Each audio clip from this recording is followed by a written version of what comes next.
tänä päivänä sun kannattaa ATS-optimoida sun CV. Ja kuten tämä kommentoija on huomannut, niin näitä tarvittavia avainsanoja löytyy työpaikkailmoituksesta muun muassa. Ja tämä on täysin totta.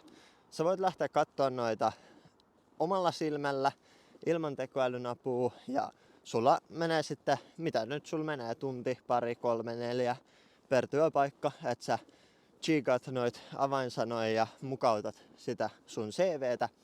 Mutta mä oon tehnyt mun linkissä olevaan PDF-oppaaseen myös sellaisen bonusmestaripromptin, joka mukauttaa sun CVn ihan parissa minuutissa, vaan annat sille sen työpaikkailmoituksen tekstin tai sitten sen sivun linkin, missä se työpaikkailmoitus on.